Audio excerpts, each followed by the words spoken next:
Waiting for Namdev Mahale.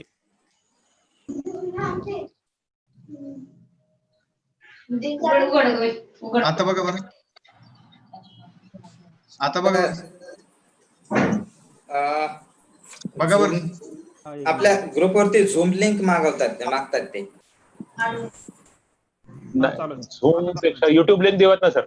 YouTube link दिली म्हणजे मग YouTube link दिलेले आहोत आपण. हा हा हा शेअर करतो मी. शेअर करतो मी. चालू झाली सर. लाईव्ह झालं. Okay. Yes yes. Okay done. चालू आहे. लाईव्ह झालं सर युट्यूबला बरं का. हो झालं लाईव्ह चालू आहे आता. मॅडमनी सेंड केली ना लिंक. हो ना. ओके. सर्वांना जॉईन होईपर्यंत थांबूयात ना सर. हा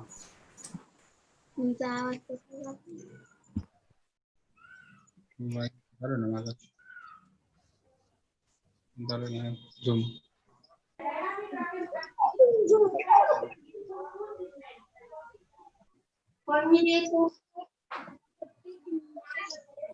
आपला जो कॅमेरा असतो ना झूम मीटिंग मध्ये आणि जर आपण दुसऱ्या ऍप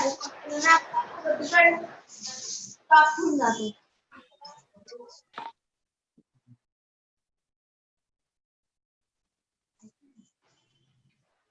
झूम मीटिंग मध्ये मी ऑब्झर्व केलं.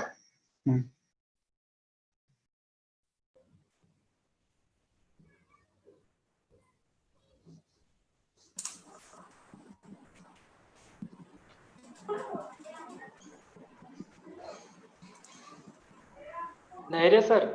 हा सर बोला सर. तुमचा चेहरा दिसत नाहीये. बरं एक मिनिट. मी हे ना लिंक सेंड करत होतो सर. आपले युट्यूब लिंक जेवढे आपले ग्रुप आहेत ना माझे कमीत कमी 20-25 करतो सर मी ऑनलाईन. जाऊ द्या मी सेंड करणं बंद करतो. कसं मग आपल्याला युट्यूबला तेवढे मिळतील ना पार्टिसिपंट्स. बरोबर. तेवढ्यासाठी एक मिनिट ना.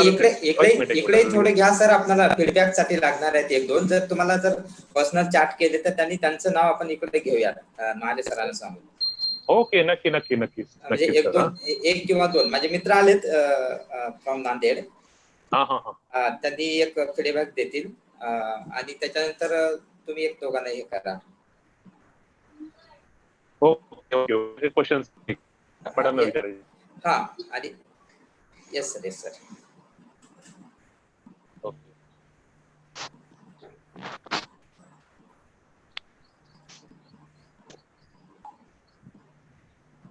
13 पार्टिसिपंट झाले सर. आले सर. सर युट्यूबला किती झाले ते कळतं का? हा युट्यूबला कळतं ना.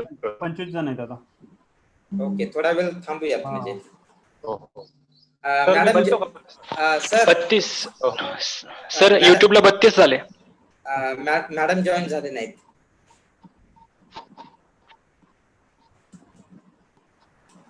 मोशमे मॅडम का? हा फोन करू का मॅडमांना? हा कॉल करून असं जॉईन करून घ्यावं लागेल आधी मॅडम. बरं. हा येस सर. हॅलो. हा कॉल करतो मॅडमांना मी. Yes sir. Okay. Hello Thackeray sir माझा आवाज येतोय? हो येतोय सर येतोय. ओके.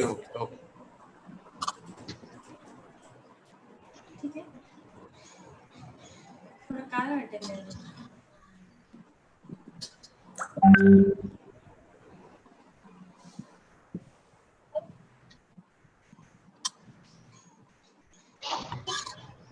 सर काही लोक झूम लिंक मागतायत आपल्या याच्या ग्रुपवरती. घेऊयात सर. मॅडमांना नुकताच फोन केला.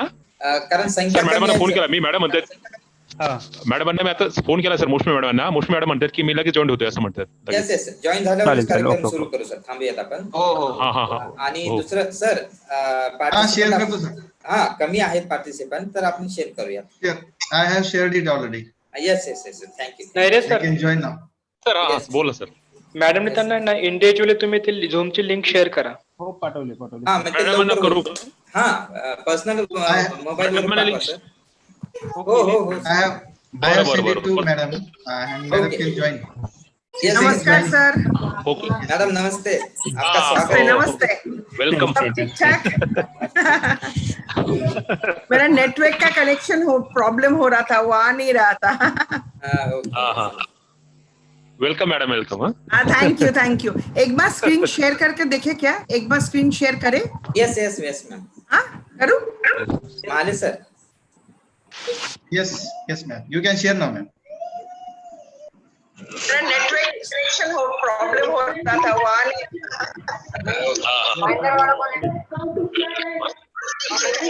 Okay. Yes, yes, ma'am. Yes, okay ma'am. Stop, I'm stopping. Yes, yes, ma'am. Yes, yes, ma'am.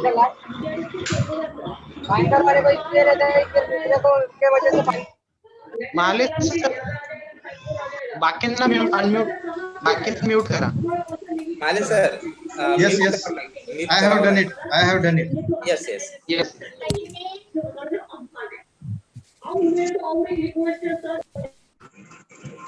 YouTube में भी ले रहे हैं sir? Yes ma'am.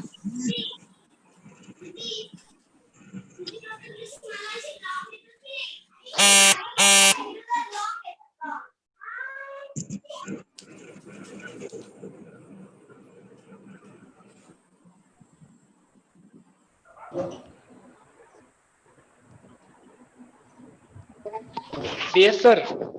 Yes sir, बोला. प्रश्न शेवटी विचारायचे का इन बिटवीन जर समजा आले तर? नाही नाही, इन बिटवीन नाही सर, ते कलेक्ट करून ठेवा तुम्ही आणि नंतर आपला सेशन आहे question answering session. Question answering. Okay okay. Yes yes. आपण we will announce when to ask the questions. Sure. Then I will ask. Yes, yes. Sure.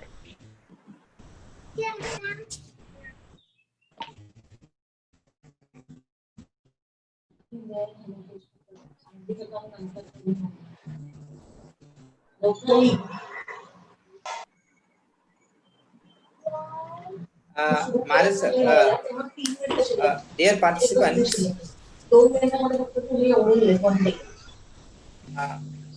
we would like to have live feedback from you. So please give your name in chat box and with your college name, so that we can have your name and the college name while having the feedback online. Only 2 or 3 participants will be permitted to have the live feedback, please.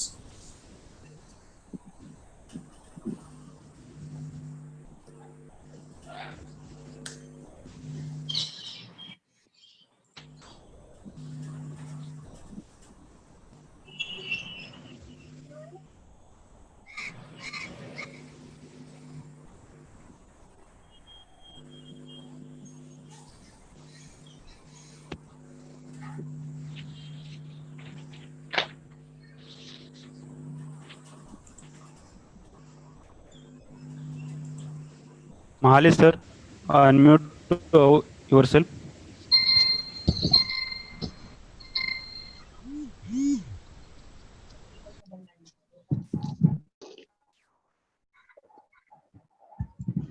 For 42 participants are there for the Zoom meeting. Yes sir, yes sir. They are joining. Yeah, for Zoom, sir. Yes.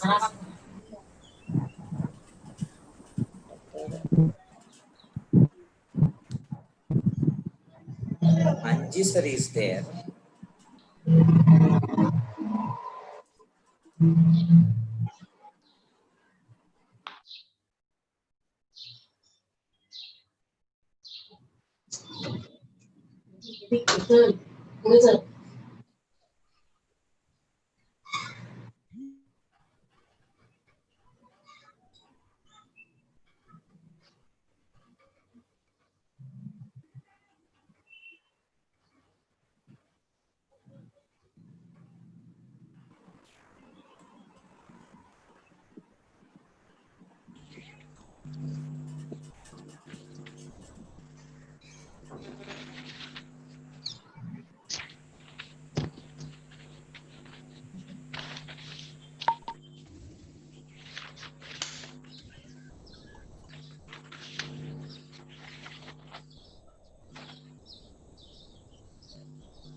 Sir, 49, 50 participants are there. On YouTube, there are around 40 participants live. And Zoom, 50. Yes. Okay. Shall we wait for some time? I think 100 participants around. They are live now. So we can proceed, sir. If principal sir say yes. Yes. Please go ahead. Sir, I'm sharing my screen. Yes, sir. First of all. Yes, sir. Please talk. Yeah, first of all, we have to please all the participants are requested to stand up for the national anthem. Please.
Ingoli sir, please start recording. Are you recording?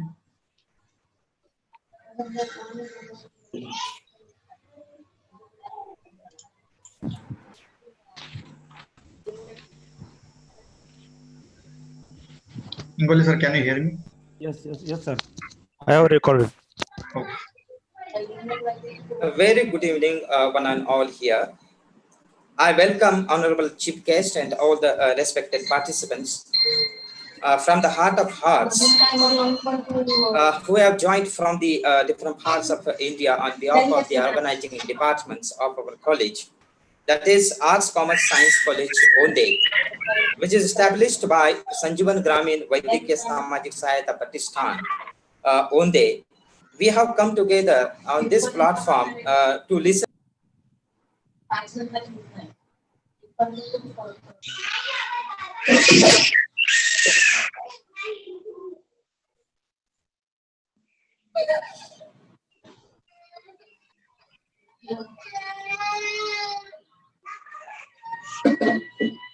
Yes, sir. You must click on unmute. Unmute.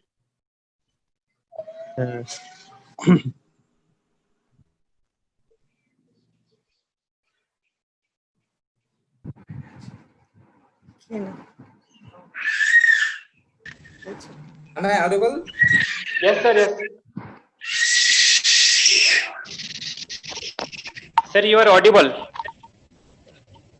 Yes. Therefore, we have created this platform to have a talk on this topic by the dynamic personality, Honorable Dr. Mausmi Datta ma'am. Before that, I request the principal of our college, Honorable Dr. H.M. Pednekar sir, to deliver the welcome speech. Thank you, sir. Good evening, everybody. I am very happy to welcome Dr. Maushami Datta Actually, I know her for last 20 years. She and her principal, Dr. Ansi Jose, have always helped me. They had come to our college before our NAC visit to give us their valuable and expert suggestions. So I admire her because not only she has acquired higher qualifications and higher posts, but at the same time, she is always ready to help others and she readily accepted our invitation. Thank you, madam, for accepting our invitation. Thank you. And I request all of you to take the advantage of her expertise and her presentation. Thank you. Good. Thank you, sir. Thank you very much, sir.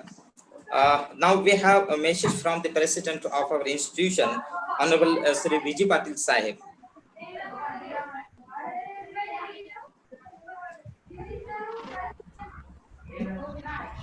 नमस्कार.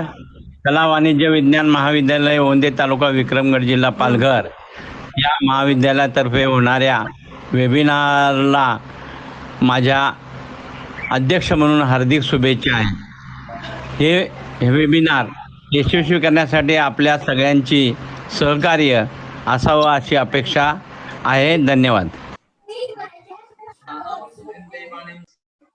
Now I request Professor Nahire sir, the head of the Department of Geography, to introduce the chief guest of today's program.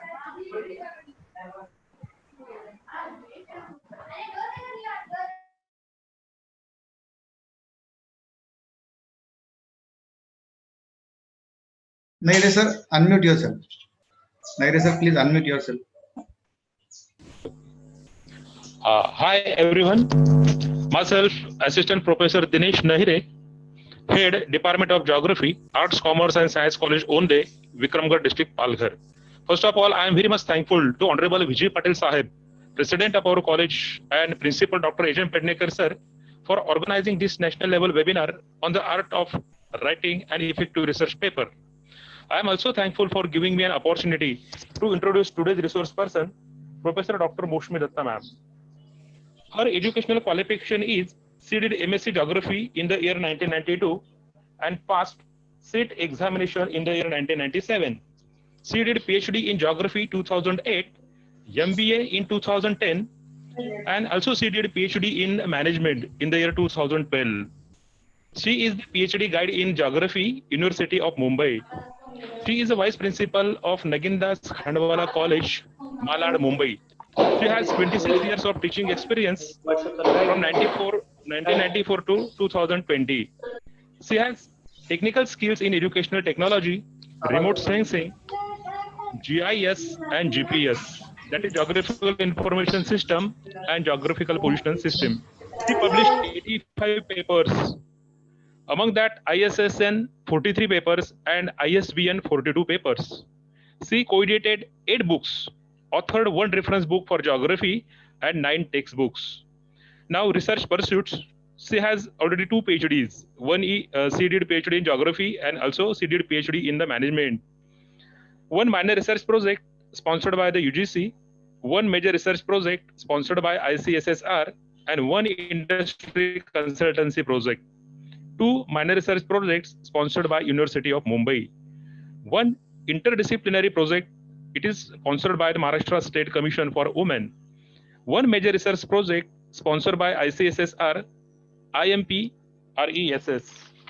Now, her international pursuits.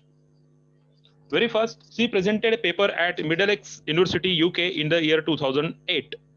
She presented a paper at Pennsylvania University, USA in 2010. She presented a paper at Princeton University, USA in 2011. Part of the panel selection by the Nagindas Khandwala College to visit King's College, New York, then Elizabethtown College, Philadelphia, and George Washington University, Washington, DC 2011.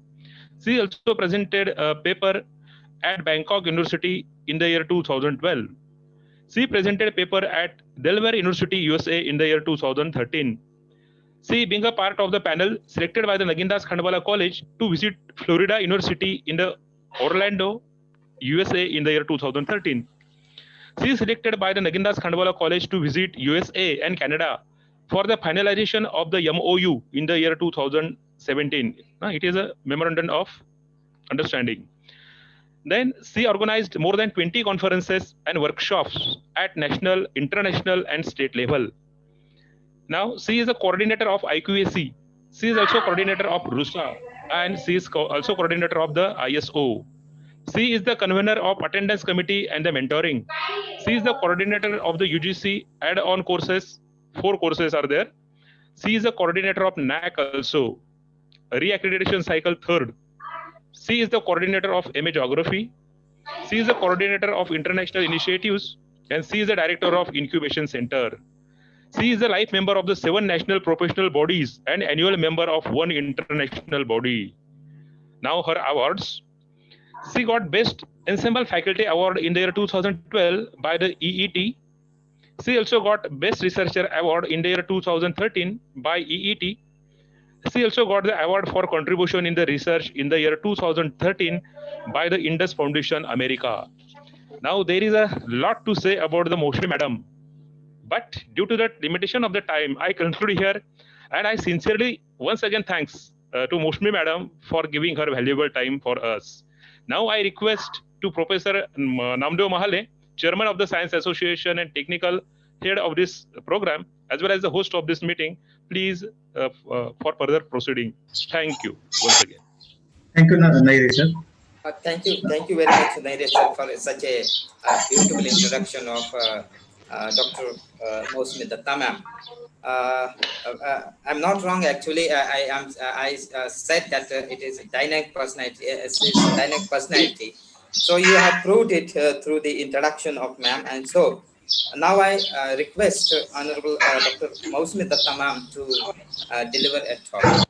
It's not a just talk, but it's a feast on this topic. Just talk, but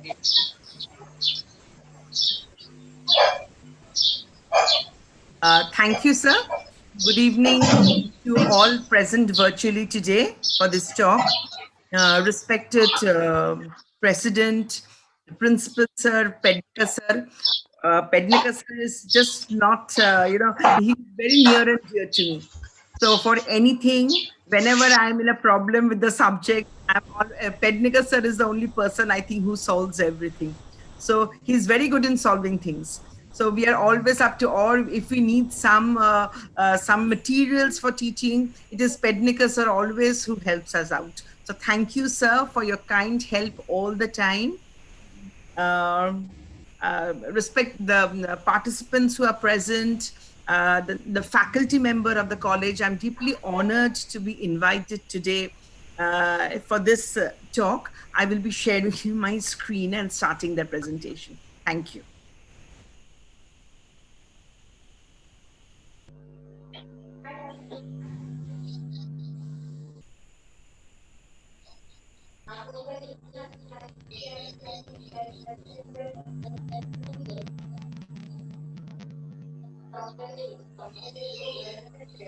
Is it visible to everyone? Yes, ma'am. Yes, I can Yes. start. Yes, ma'am. You can start. Yes, thank you. Today I start the presentation on the art of research paper writing.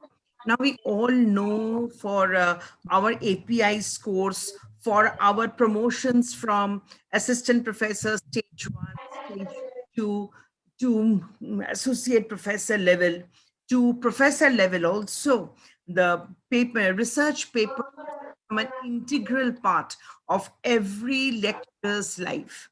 Now, at least 2 papers in a year has to be presented or has to be published in a reputed journal. Now, any journal will not do. We have to go and publish in UGC care. Then only we are able to pass on our voyage from one stage to another. So this research, so I can say the research and teaching nowadays goes hand in hand.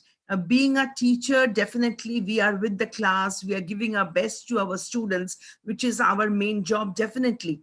But for our intellectual pursuits, for our intellectual development, research has become an integral part. So we just can't deny research. And as the time is going by, research is becoming more and more important. So in Western countries, what happens when you're doing research, your number of teaching hours becomes less. You concentrate more there. But in our country, luckily or unluckily, whatever you say, we do not have that concept. We have to carry on teaching as well as research, both in a simultaneous manner. So time management has become a very important point in a lecturer's career nowadays. So anyway, before going into those integrities, today, in short, I am going to explain, like all of us are writing papers. I'm sure all the participants who are present virtually must at some point or the other written some research papers. But you will find I am today going to explain this concept of research paper writing from a review, from a reviewer's point of view. That what steps should be there, what things we should consider while writing a research paper. Let us begin. Now, generally for a research paper, there are 10 points which are to be considered, and this 10 points has to be incorporated in your research paper. All of us know it is the title has to be there. Title, abstract has to be there for any conference, anything where you go and participate. Before sending the paper, they ask for an abstract. So abstract has to be there. Introduction, problem statement, research objectives. So one by one, we have to carry on this. I always call this as a star. You know, we have to remember a star with 10 points. Similarly, there should be 10 points which should be in a research paper. Otherwise, it does not become a complete research paper. These points are internationally accepted. So whether you submit your research paper for a local journal or a national journal, or you submit your paper for an international conference, these 10 points has to be taken up one after the other. In that case, your research paper becomes very systematic, at the same time, very, very interesting. Now, let us understand this all points and make our talk a very active one and a very interesting one as well. So number one, as I said, we should think of the title of the paper, because without the title of the paper, a paper does not have any meaning. So we should think of the title of the paper. Let us see what are the intricacies, what things we have to remember when we are selecting the title of the paper. Now, I always consider selecting the best title is very, very challenging. Why do I say it is very, very challenging? Because a title is everything. First, when you send a paper, it is the title which is the read most. So the title has to be very attractive, not beauty-wise, concept-wise. It has to be very, very attractive. It has to be very, very clear. It has to be very, very meaningful. From the title itself, I think voice is clear. The technical team, if you can help me out. Yes, ma'am. Yes, ma'am. You are very clear. Yeah, well, thank you. Voice is very clear. Yes. So the title should be very, very meaningful. If not everything, from the title, at least everyone should understand what is your research area, which is the problem you're dealing with, and so on. So title is a very challenging part. That is why I always tell everyone, first of all, start with a working title. Then you start your research paper.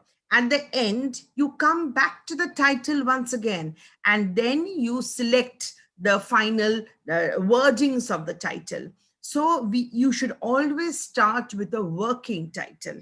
Now, a title should never be more than 15 words. That is the international rule. Sometimes you will see a title goes on and on. Forget whether it is a title or it is an abstract. So you should be very careful when framing the title. It is, although a title is mostly called a mini abstract, and mini abstract where there are less than 15 words. The title should be such as if it is painting a picture of your paper or your proposal, whatever you're doing. Moreover, whenever you're writing your title, always remember to use very, very simple language so that it becomes very easy to remember.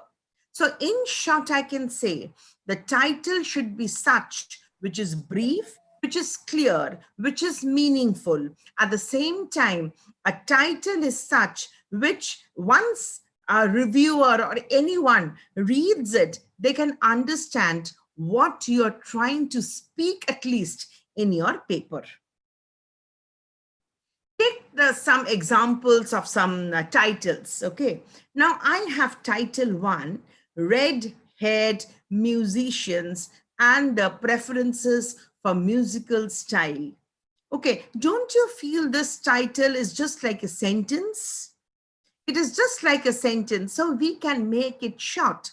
We can just write music style preference of red-haired musician. If you see title 1 and title 2 properly, they mean the same thing. But in title 2, I have omitted and, I have omitted the, I have kept only the main words, but at the same time, I'm able to make people understand that what I'm going to study about. In my research paper, I'm going to study about the music style preferences of whom? Of the red-haired musicians. Why did I pick up this? Example? I just like to say that we should not go round and round. You should be very, very straight when you are writing your title. I take one more example, African politics. Do you think that this title, African politics, is a very apt one? I don't think so. Because African politics, what? Not say anything about African politics. You cannot study everything about African politics in one research paper. There should be little something you're going to study. Everything cannot be studied. So if I write African politics only, it becomes very, very vague. So it should not be as vague as this. You have to explain a bit more. Second title, if you see, a study to investigate the education level of. Why are you writing a study to investigate? Simply, you can say, it's the education level of so-and-so. Why do you want to include the words like study and investigate? Again, here a point has to be noted. Your title should not be as short as African politics so that the people who are reading the research paper does not understand what you're actually going to research about. Neither it should be as elaborate as if you're writing a sentence. So you should be very careful when you are selecting the title. Title, I always say, has to be very instant and has to be very, very impressive in nature. So we can say that always start with working title, because once we write down the research paper, we can always come back and finalize the title. So the best way is to start with a working title. You can, it can be a title of a paper, it can be a title of a proposal, or it can even be a title of your thesis, the aspirant PhD aspirants who are present in my talk today. So you always you have to have a working title. Always be sure that you capture the attention of others. People should be curious to know that what exactly you've written in your research paper. So it should be very, very interesting. Somewhere you have to make it very, very attention seeking. And moreover, you have to select your title in such a manner so that little bit of content also is shown in your title. But always remember, when you are selecting a title, never become overly descriptive. None of us are Shakespeare's, so there is no need to become descriptive in nature. Pinpoint your title. No use of fancy words. In every subject, we have some jargons which are used. Only, like, take for example, if I start using some words which only people from geography will understand, me coming here and speaking then does not serve the purpose at all, because all of us who are present virtually here are belonging to different subjects. We all should understand what I'm trying to say. So my speech or my talk should be such, it should be so simple and so straightforward that everyone should understand. So never ever use any jargons. Not brainstorming titles. Don't write a title or don't select a title that everyone has to think of, that what is the research paper about. And more or less, whenever you're sending your research paper, you should always be clear about what is the theme of the conference. Your research paper should match with the theme of the conference. There is no point sending a research paper which does not belong to the theme. Take, for example, your research, the theme of the conference may be climate change, okay? So there, if you send a paper about molecular science, do you think your paper is matching with the ideas of the conference? It is not. So how can you expect your paper will be accepted for publication? Or if you're sending to a journal, you're sending to a social science journal. If you're sending to the social science journal and there you're explaining that what was the problem with Newton's law, your paper will never be accepted. So you should always be seeing what is the theme of the conference or theme of the journal, and accordingly you should select and send your paper. So we have selected the title of the paper. Once you have selected the title of the paper, the next point is abstract. You know, one thing I always wonder, in many conferences, you will hear that the conference, with due respect to everyone, you will hear that the coordinators and the co-conveners of the conferences are saying that paper तैयार नहीं है तो क्या हुआ, आप abstract भेज दो. But I sometimes wonder, अगर मेरा paper ही तैयार नहीं है, how can I write an abstract? Abstract is a submission of the full paper. So unless and until your paper is completed, you can, or your research paper is written, you can never write an abstract. Why? Because in an abstract, you should always add the subject area. You should always add what is the objective of your study, of your research. You should always add the methodology. You should add your results also. So all these points has to be there. So unless and until you write your research paper, how can you understand what is the result of your research paper? Unless and until you really go for data collection and you analyze the data, how can you get the result of that problem, whatever you're studying about? So abstract should also, just like the title, should be written the last, because in the abstract, we should include the subject area, the objective of the study, the methodology, what you're taking, the result, the data collection method, the results which you have got, and so on.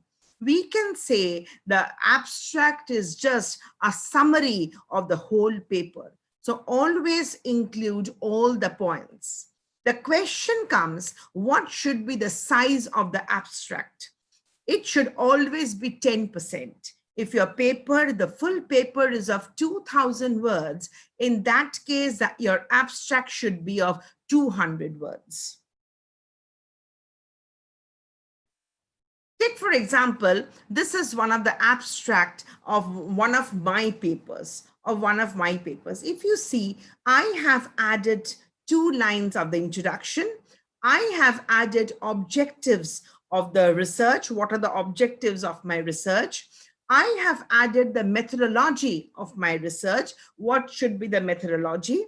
I have added the sample size, and then I have added this analysis, that is the result. When I add all of them, this becomes an abstract. So the conference leaders may not read your full paper first, but they will read the abstract and will understand from the abstract itself what is the quality of your research paper. So you should be very, very careful when you're writing the abstract. Don't forget to write 2 lines of introduction, to write the objectives of your research, to write the methodology. If the sample size is there, to write down the sample size, and at the end, always add the results. And then you can add the keywords, 4 to 5 keywords. This is the format of an abstract which is taken up all over the world, whether it is national or international. So abstract has to be taken proper care of. Now, I have actually not come to the real paper format. Till now, I'm only discussing the title, which is a working title. I am discussing the abstract, how we should write the abstract. I'm sure all the participants present virtually today, including me, has understood very well about the title and the abstract. Let us now start with the introduction. How to write the introduction. How to write the introduction. Now, what is the introduction? What is the introduction of a research paper? Introduction of the research paper means background of the study, little bit about the study which you are going to conduct. In the introduction, you can also add that why it has become so essential, to study this topic. And moreover, whenever you are writing an introduction, it should always be in third person, as if an outsider is looking into it. Your introduction should be very, very precise. And in the introduction, you should always include that why of the study. Why have you taken up this topic to study? Take, for example, you're studying about the health. You can always say that health is a major indicator now. If health is not there, the socioeconomic development cannot take place. So health is something which research has to be taken up. So that is the why of the study. That is why you're doing a research on the study. So always that why of the research has to be included in the introduction. Your introduction should be such as if you are preparing the readers to the journey of research. I always say that, your research paper should hypnotize the others. It should be so interesting, even if they don't feel like reading, even if they don't feel like reading, they will want to read it, as if they're all hypnotized with it. Okay, so, and as a teacher, we all are teachers, we all are faculty members of colleges. We all know with our lectures also, we become so interesting at times, even the last bencher becomes interested in our talk. So we should just be in the research paper also. Your introduction should be such, the reader will be convinced that yes, this is the area where research is necessary. So let's read it. Although I was not interested, but let's read it. So that becomes the introduction of your study. Okay, now sometimes we will find in a research paper, you use many concepts. For example, since I belong to geography, I would like to take a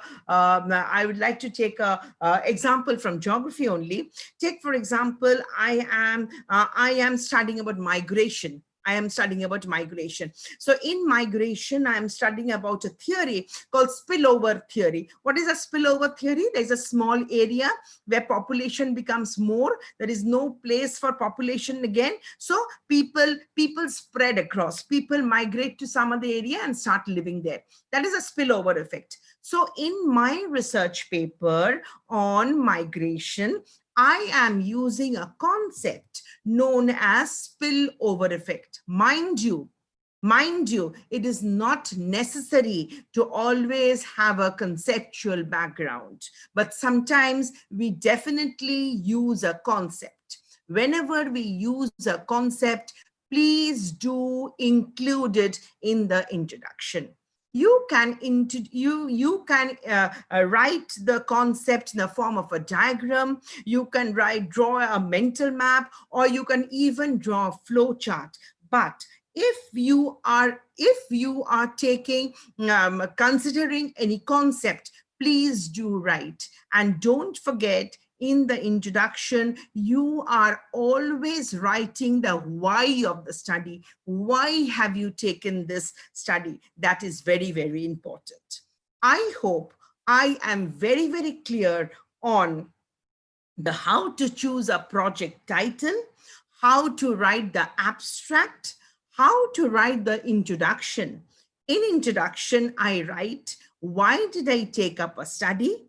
In introduction, I have also written, if I have considered any concept, I've also introduced the concept to my readers in the introduction. I think I'm clear on these 4 points. Now I'm coming to my third main point, that is problem statement. Now, what is a research? A research is to search and research. That means you're searching for a truth. That means a truth which is hidden, and you're searching that. That means what? A research is there should be a problem. For that problem, you're finding a solution. As a researcher, that should be your main aim. Whether it is a small paper, or it is a minor research project, or it is a major research project, or it is a PhD or a postdoc study, whatever it can be, it should always deal with a problem, and you will find out a solution. If the topic in which you are studying is not a problem at all, there is no need to study. Why do you want to spend your precious time and energy as well as money on studying something which has already been done? You should always study about a problem. So, my dear friends, I always call the problem as the core of research. I should always find out that what should be the problem and what problem I can solve. Now, there are so many problems all around. I cannot solve everything because I should have that knowledge to solve it. That is why research papers are always more or less based on your subject, because through your subject, you generally solve a problem. Now, take, for example, we will always study with an example so that we can understand. Take, for example, I'm staying in Mumbai, and everyone knows that Mumbai is a city of slums. So many slums you have. And in the slums, waterborne diseases are very, very common. So I tried to find out what can be the reason why waterborne diseases has become so very common in Mumbai slums. I see sewage here and there, which is untreated. I see nalas there, which is dirty water, never been cleaned. So I, as a geographer, understand maybe it is the untreated sewage due to which there is waterborne diseases, and the people who are living in the slums are actually having those diseases. So as a geographer, I feel I should study about this. So you see, I have found out there is a problem in the Mumbai slum. What is the problem in the slum? Waterborne disease, spread of the disease is the problem there. And why it is happening? Because of untreated sewage. So I start studying, researching about this topic. I find out a solution that yes, we can treat the sewage in so many ways so that the waterborne diseases becomes lesser. That is my research. Always, my friends, start with a problem. If your research does not have a problem, it is not a research at all. The problem can be very, very minute. Never mind, very, very minute. For that minute problem also, through your research, you find out a solution. In that case, you are really called a researcher. I always feel, in my so many years of experience, that this is the excellent section of any proposal or any paper. And most of the time, with due respect to all the researchers, you will find that, finding a problem is a major problem again. So a problem lies within the problem. So we should be very, very clear on understanding the topic of the research.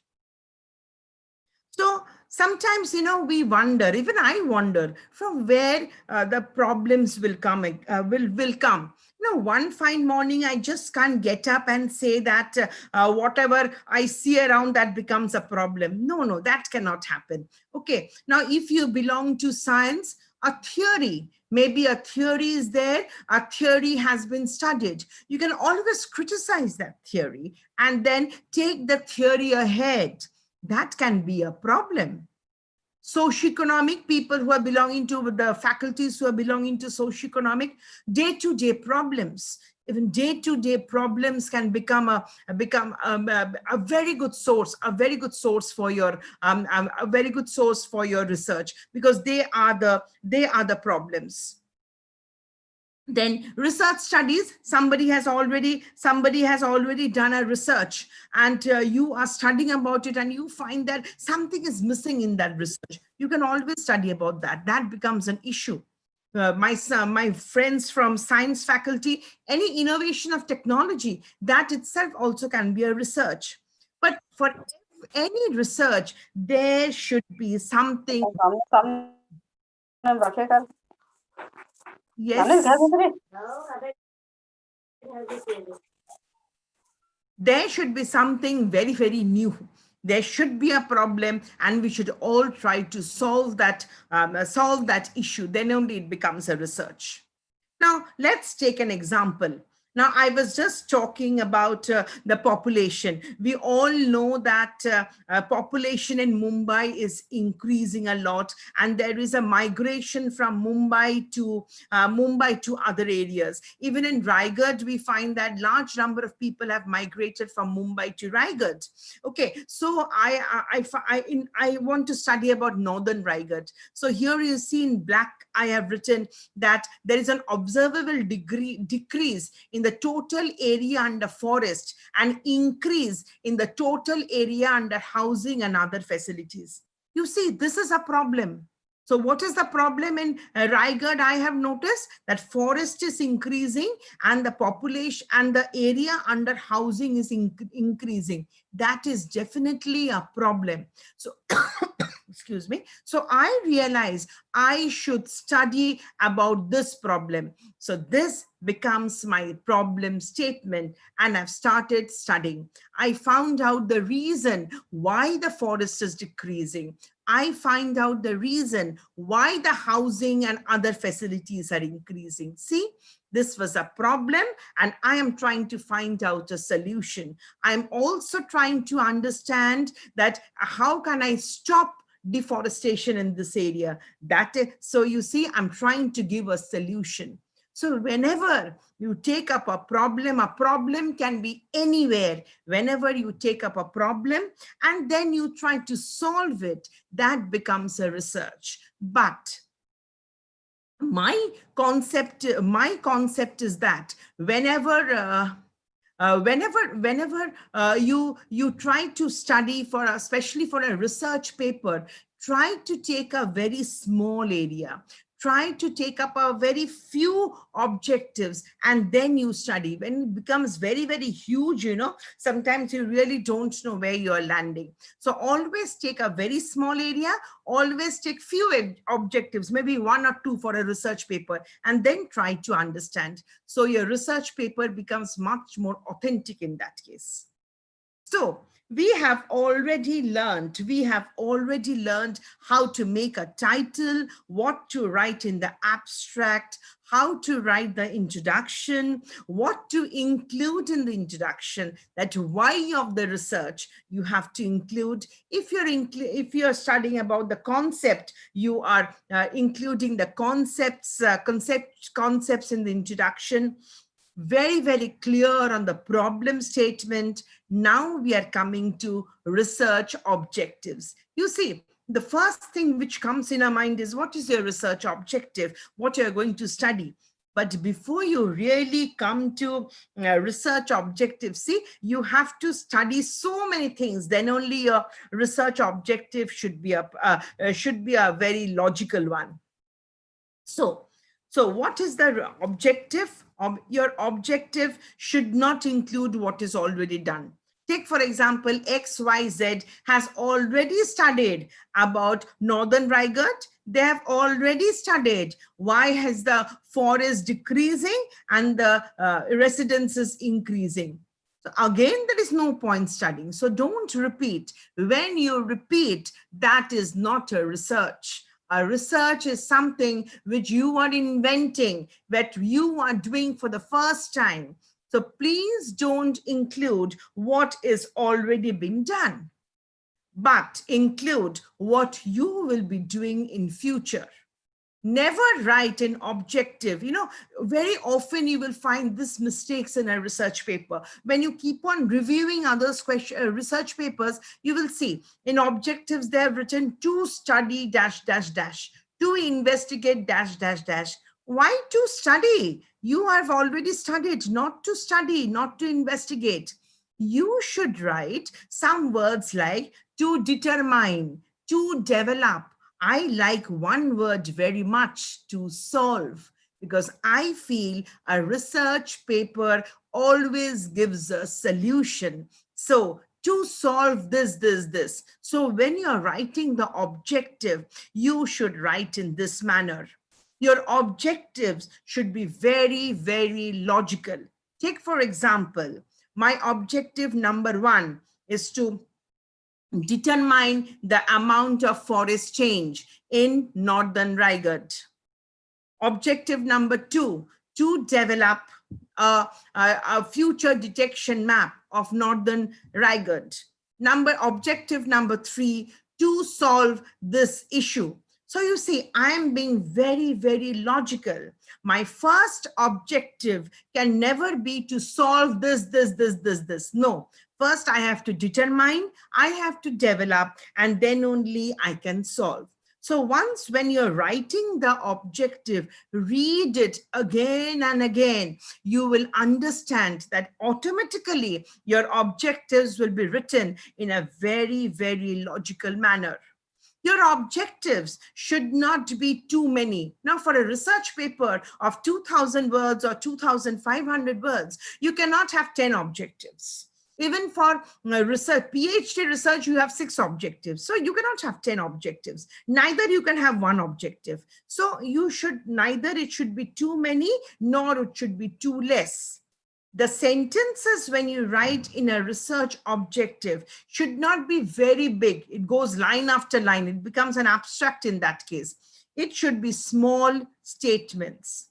You should choose your objective in such a manner so that you can prove it at the end. It should be achievable. It should be measurable so that you can prove it at the end. Don't take an objective which you cannot prove it at all. So my friends, we have a working title. We have already written the abstract. We know what to include in introduction. We know how to write the problem statement, and we also know how to write the objective. Once you are through with the objectives, depending on the nature of your paper, you can have a research question or you can have a hypothesis. That depends upon the nature of your paper, that depends upon the nature of your subject. Now, take for example, I am developing a hypothesis. In that case, you should choose your hypothesis in such a manner so that it is testable, it is measurable. You should choose your hypothesis in such a manner so that there are independent variable and dependent variable. One thing I have noticed, including me, I get confused sometimes with choosing the independent variable and the dependent variable. Let us understand how to actually clearly write the independent and the dependent variable. So many people have trouble. There's nothing wrong with that. If we sometimes get confused, getting confused is the first characteristics of a researcher. A researcher is actually lost in his mind so much that he always gets confused. So there's nothing wrong in that, but we should understand the logic behind this independent and dependent variable. Now, what is the most easy way to remember, independent variable always causes a change and dependent variable does not cause a change. Let us understand with an example. Take, for example, I develop a hypothesis. We see that time spent studying must be independent variable and test score must be a dependent variable. So what is my hypothesis? Time spent studying causes a change in test score. Now, time spent studying always has to be independent, but the test score depends on the time spent studying.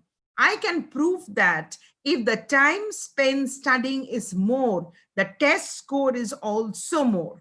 But if the time spent studying is less, the test score also becomes less. So time spent studying is independent, but the test score is depending on the time you're spending on studying. So that is a dependent variable. Whenever you make a hypothesis, read your hypothesis loud.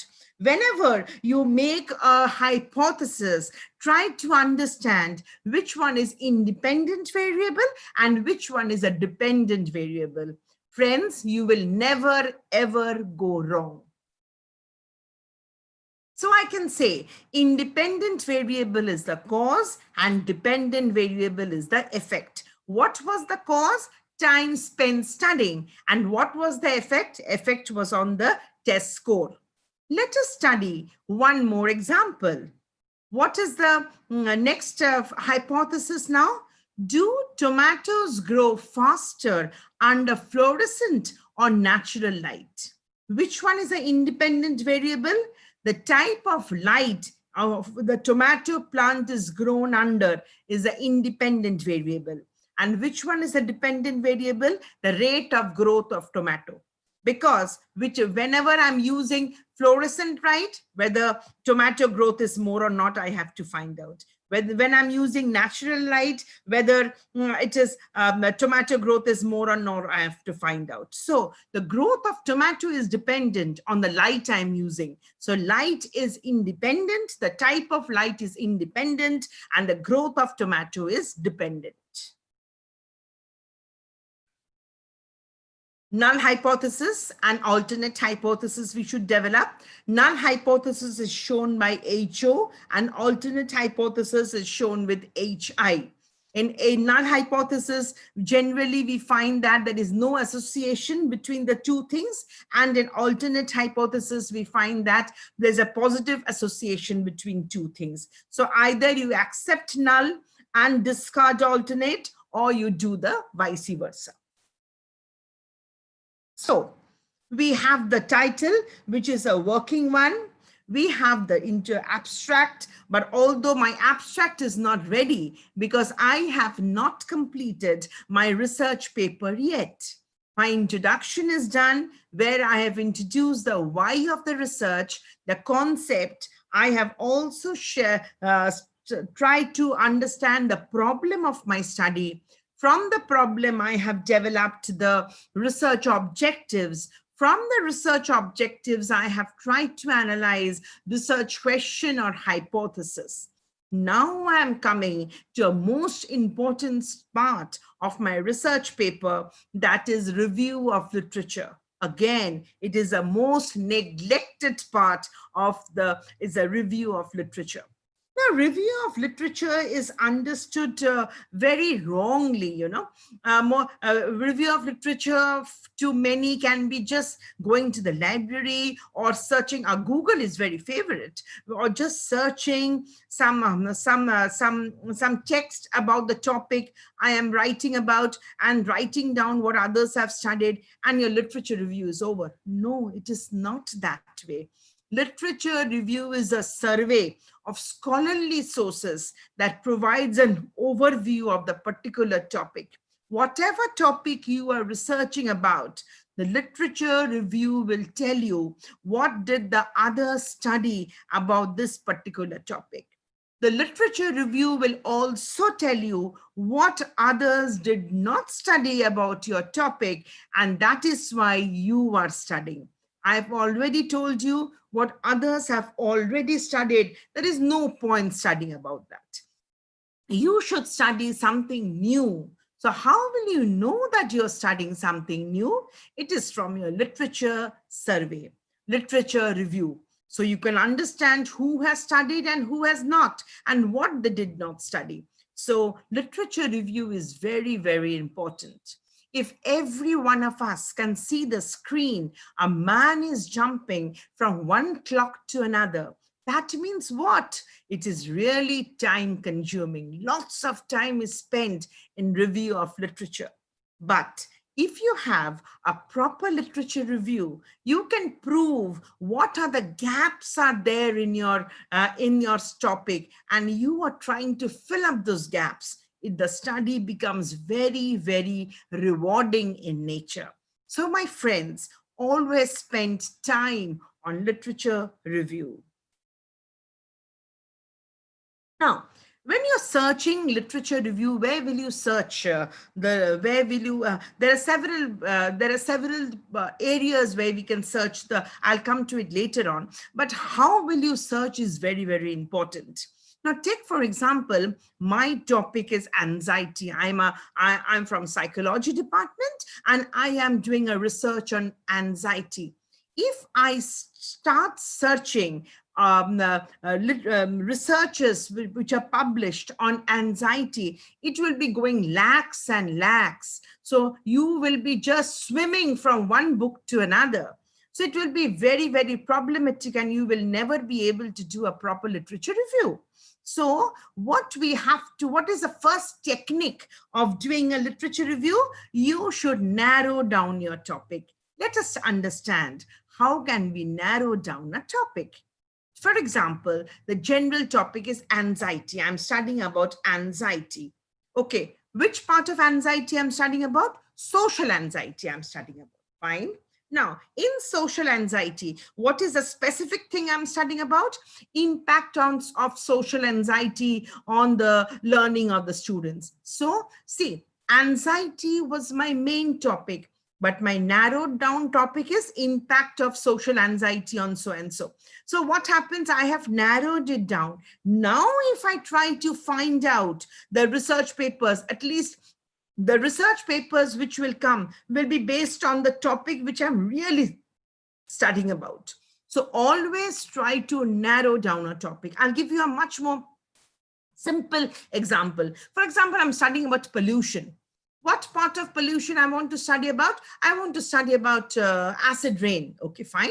Even acid rain, which part of the world I'm studying about acid rain? I'm studying about the effect of acid rain in Northern Europe.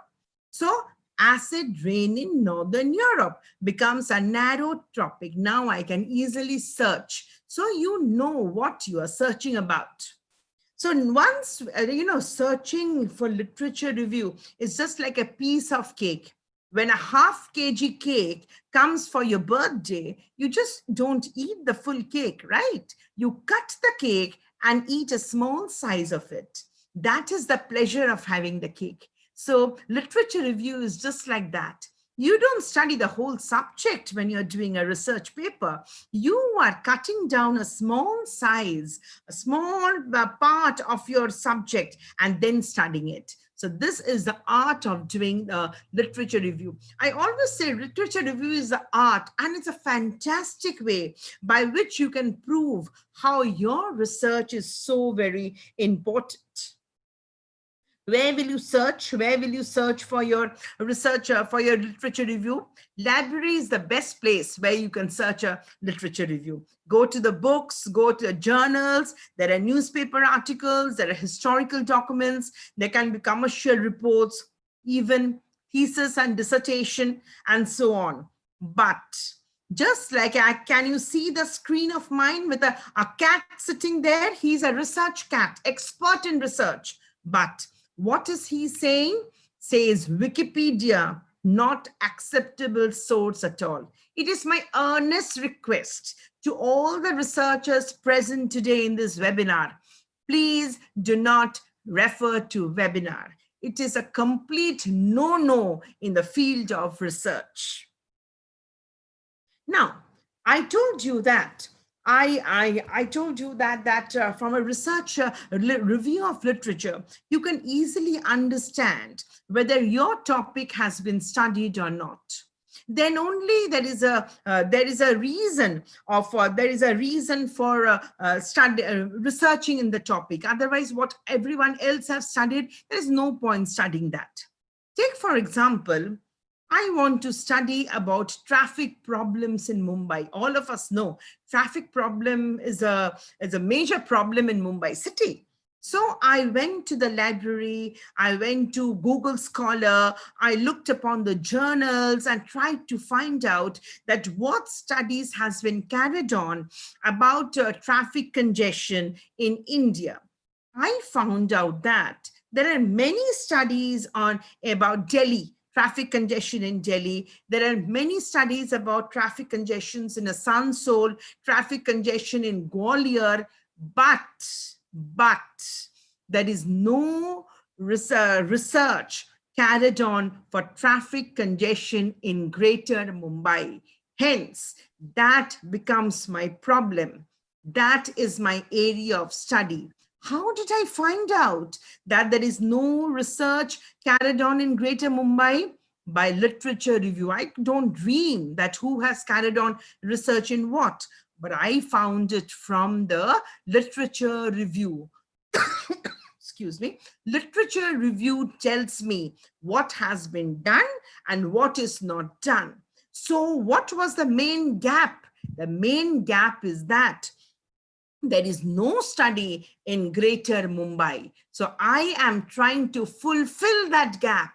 So my research area now becomes traffic congestion in Greater Mumbai. And that is why my research is so important, because no one else has studied about it. I think I'm clear why we study review of literature.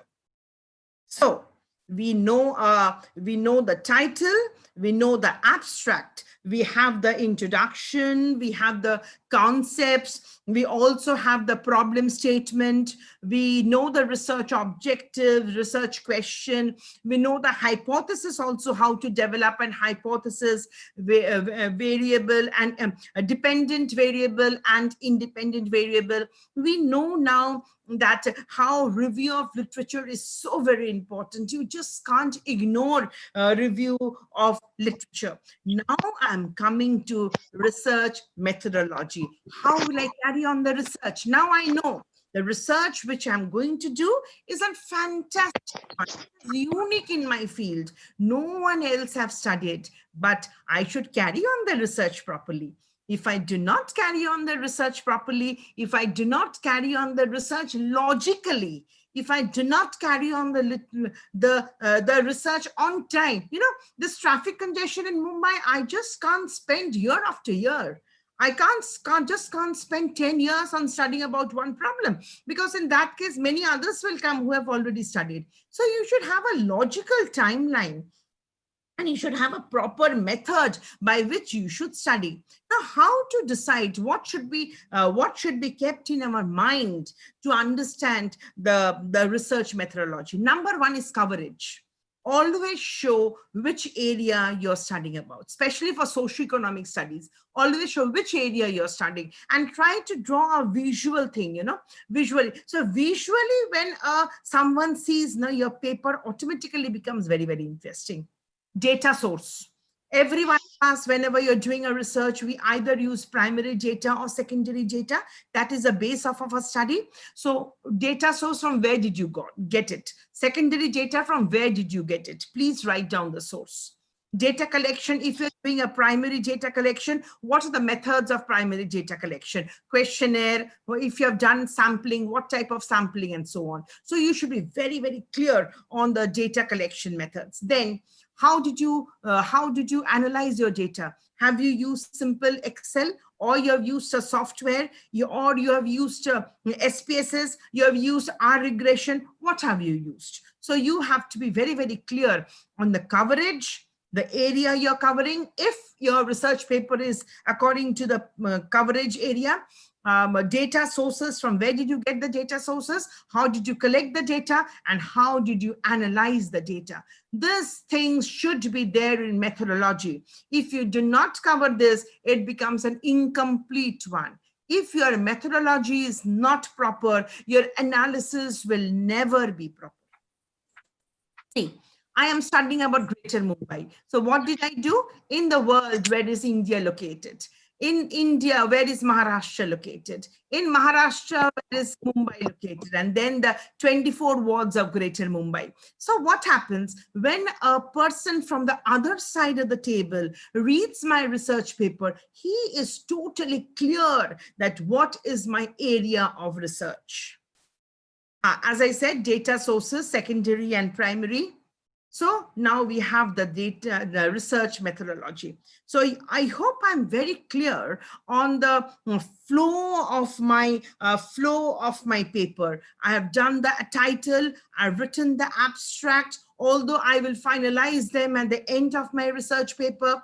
I have written the introduction, I've written the problem statement, I've written the objective.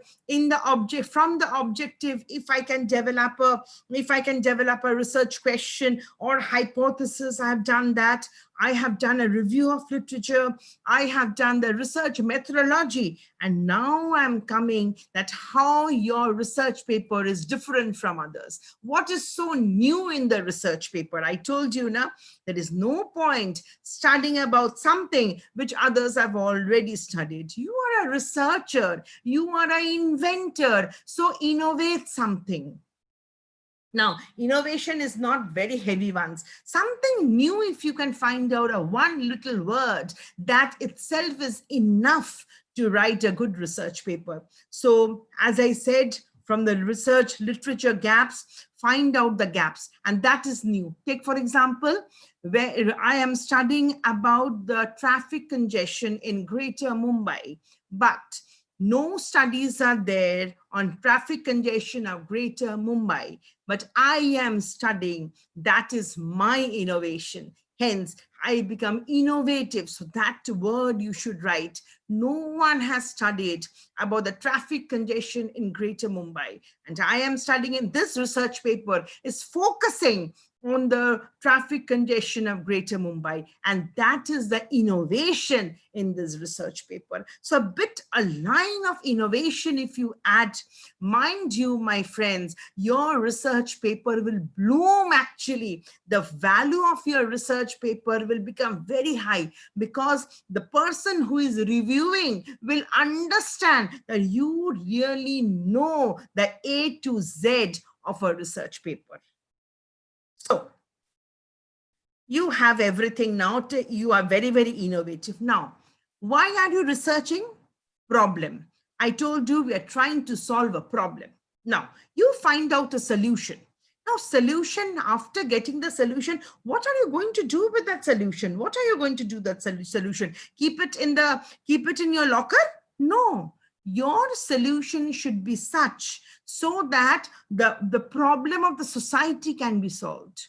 Your solution, even if your solution solves problem of 1%, you are successful as a researcher. Your research paper should be beneficial to the government. So there should be some implication of your study. Unless and until you have an implication, there is no point studying a research paper. So at the end of the research paper, when you write the conclusion, please do write how your research paper will help in improving the society, how your research paper will be helpful to the policymakers. When you write these points, your research paper is a totally 100%. It is a proper research paper, and that should be written in the conclusion. But this is not the conclusion at all if you do not write the references. Please, whenever you're doing literature review, please do cite sources. I know many of the researchers have many problems about citations because there are many people who really do not understand the intricacies of this using different styles. Now that cannot be taught in this 1 hour session, but please do look into the guidelines, whichever style you will be choosing, be it APA style or MLS style or Chicago style or Harvard style, whatever style you will be choosing. Look into the guidelines and please do cite sources. If you do not cite sources, it will come in plagiarism. I have just given the basic difference between the APA style and the MLS style.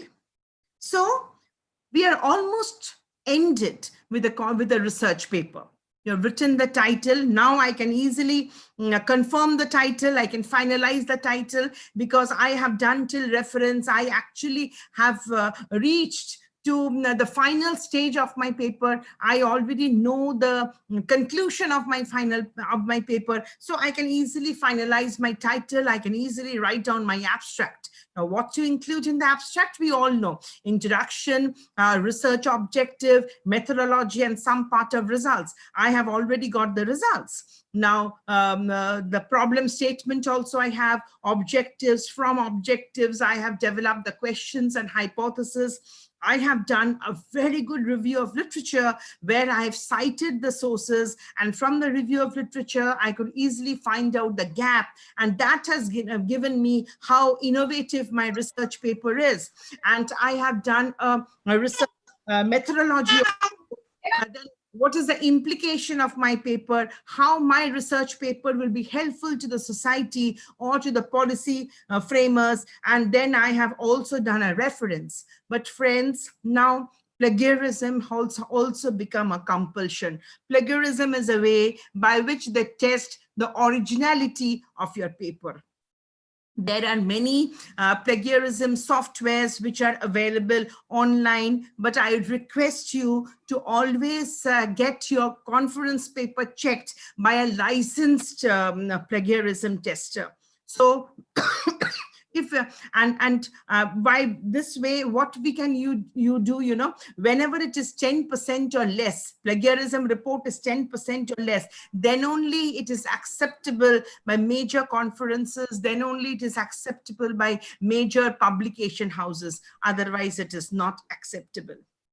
Now, I just like to add on a lighter tone. Now we already know how to do a research paper, and some of us must be scratching our heads, that it is so many points we have to remember, 10 points we have to remember when you write an effective research paper, and writing them one after the other. So I would like to end my talk today evening with a small management technique, management technique. This technique is known as Pomodoro technique. In Pomodoro technique, I usually follow this technique. So I thought I'll share in this platform that what is this Pomodoro technique? You divide time slots of 25 minutes. Okay. When you divide the time slots of 25 minutes, after every 25 minutes, take a break of 5 minutes. So, you get a break, go around, have a cup of tea, whatever. You go around, okay, but come back after 5 minutes and again sit and do your research paper. So like this, you take 4 Pomodoros. I call each 25 minutes as 4 Pomodoros. So how long does it become? 25 into 4, that makes it 100 minutes. And 5 minutes I have taken a break. That makes it 20 minutes. So 120 minutes, which is 2 hours. I call this 2 hours as 2 golden hours. In this 2 hours, what do? I just research. I just read. I just try to find out what can be added in my research paper. In this 2 hours, I don't edit anything. I don't format anything. I don't surf online. I don't email to my friends. Neither I do referencing, nor I do photocopying. I just research. I just read. Mind you, friends, if you do this, your research paper will be completed in time and it can be a fantastic one. So what should be the points we should remember? Always in a research paper, be concise, crisp, and original. Always read your research paper well so that you can take care of the language and grammar. In most of the conferences, they do mention what should be the formatting style.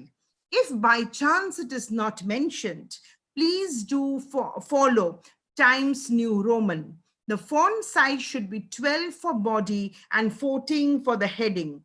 Line spacing should be 1.5. Margin should be 2 in the left and 1.5 on the other sides. You should always write a proper research paper. After reading your research paper, no one should say it is not our original idea.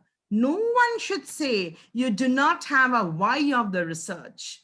No one should say that your writing is vague or uncertain outcomes, or you don't have experience, or your problem is not important. Mind you, friends, if you follow the 10 points which I have shared with you, you can avoid all these problems in your research paper. I wish all the best for our preparation of a research paper.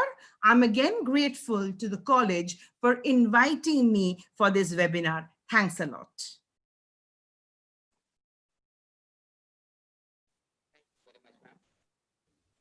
Bansode sir, please unmute yourself.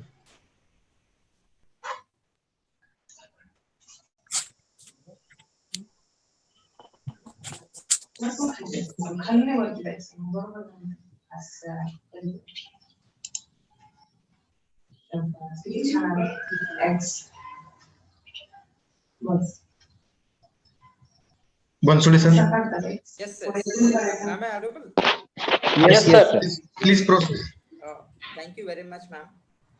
It was a wonderful, beautiful, and insightful presentation, undoubtedly. And you have definitely quenched the thirst of the researchers today on this platform created by the department of our college. Now, the next session we have, that is the question answer session. I request Professor Thakre sir and Professor Nikam sir to ask the question from the participants to ma'am, if there are any. Thank you, sir. I have received few questions. Ma'am, you have said 10 points about research papers. One question is asking by Mini Rajan. The question is, hello, may I audible? Yes. Ma'am, the question is that what about subject like literature, and what problem can you state? What about literature? Literature, and what problem can you state? Sir, I don't belong to literature. always say, from my little knowledge of literature, whatever I have, literature generally have more appreciations, like the studies which are already done. You can analyze those studies because you cannot create, or you can even make comparisons of many literatures. Take for example, good question. The other day I was discussing about with one of my colleague from English department. He wanted to do the comparison of literature between Rabindranath Tagore and Sharat Chandra. So that this is a very good topic, So you cannot create a literature, always criticize, you can always compare the literatures which has been done by others. Another question, Sky. And now comparative literature is gaining ground. Comparative literature as a subject has become very, very important. Another question from Mahesh Holkar. Ma'am, please explain with fiction and mythological aspects of Indian writing while doing the research. I could not follow. If you can repeat. Ma'am, please explain with the fiction and mythological aspect of Indian writing while doing the research. But that you will come from literature review. That depends upon subject to subject. Might be the participant belong to language or literature. Yeah. So that will come from your literature survey. Hello. Proceed to Nikam sir.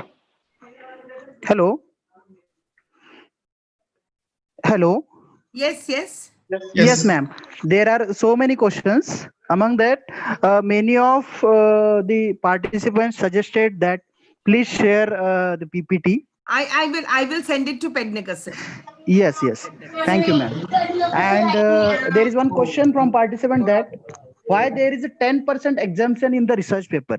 What is the logic behind 10%? That is the rule. Logic is that is the rule, because sometimes what happens, you quote something. Okay. And whatever is quotation sometimes comes in plagiarism. That is why 10% is given.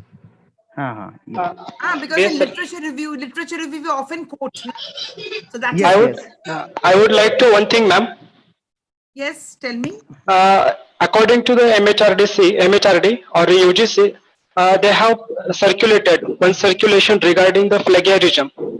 Yeah. If the participant go through this circular, that is 10% only. 10% only. They can understand very much. Yeah. Yes. Okay. One more question is that while literature review, which journal should we prepare? That means I think they want to ask. Should we go with Science Direct or peer-reviewed journals or any? Always.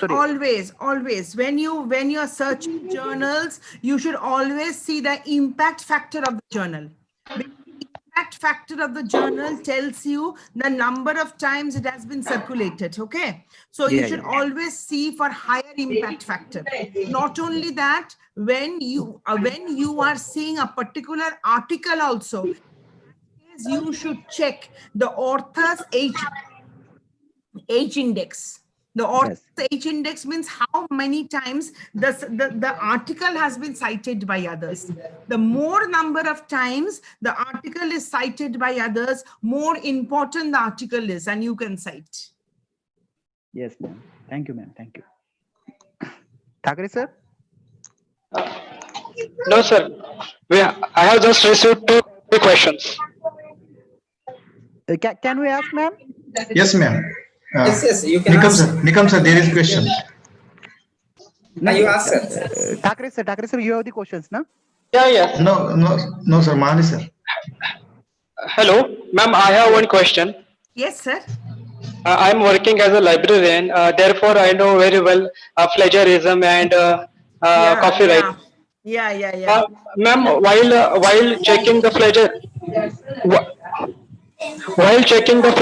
plagiarism on the online softwares, which is free, but every software gives a different result. Okay. I'll tell you why. I'll solve. I got your question. Yeah. Then Got your how question. then how can we trust which result is important? Yes, yes, sir. I got your question. Now, what happens? None of the online ways of checking plagiarism is correct. Number two, whenever you are checking it from one source in online, your paper gets downloaded in the cloud. So when you check it for the second time in the online again, that cloud may whatever paper is there, that also is taken into count. So plagiarism report value. This is the first part. Second part, and the most important one, it is always the licensed version of plagiarism. Although it is very expensive, it is not possible for every college to buy it. But you can always see in which college or in which library your licensed version of plagiarism is there. You can go and check it there, because licensed version of plagiarism does not download it in the cloud. Whenever you will do it in the online, it will show. Yes. Yes, UGC recommended two softwares, or we can say two platform. Turn it in. Turn it in and Turnitin is authentic. the best one. It is the best one. Yes, yes. And But it is another very is expensive. It is very expensive. Many colleges cannot do. yeah, it is not affordable for small units. Yes, yes. So in that case, you can appeal to other colleges who are got it, or maybe to the university if they have it. Yes, ma'am. Thank you, ma'am. Thank you. Hello. Thank you. Can we take last question, ma'am? Yes, yes, yes, yes. Yes. Divyadatta, I think Banerjee want to ask, in which part I have to include the location of my study area?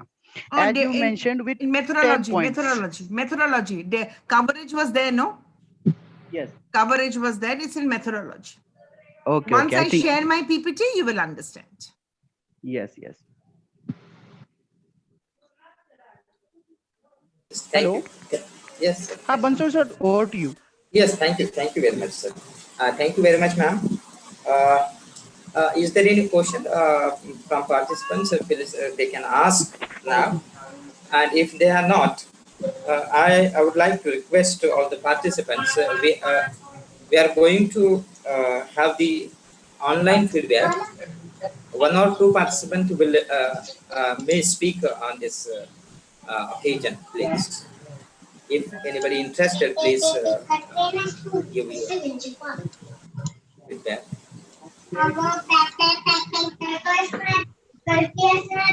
There is a participant from Nanded. I request Arun Bandratwar from Nanded. Please give your feedback, sir. Thank you very much, sir. First of all, I would like to thank the organizers for such a beautiful topic. Am I audible, sir? Yes, sir, you are audible. Sir, am I audible? Yes, sir, speak on. Okay. Okay.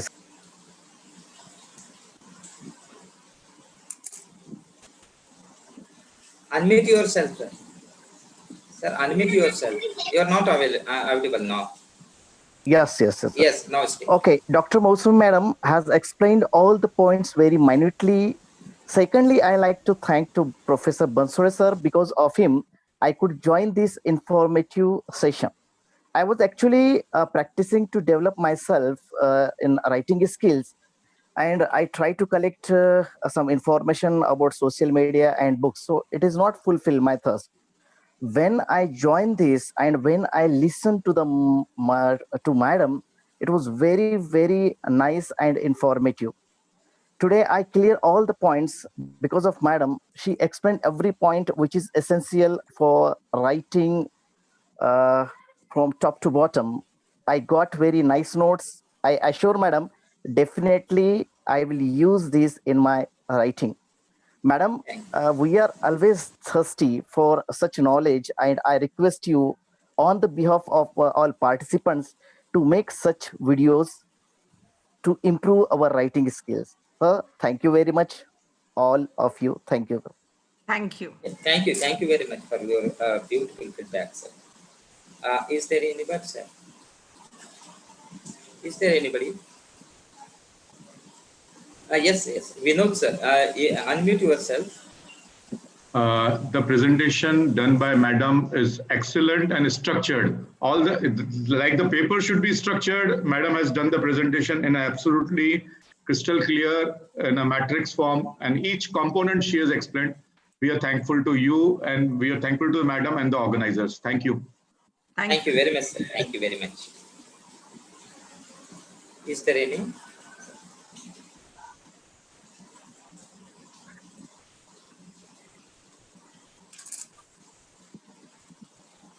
Is there anybody, sir, interested to have the feedback?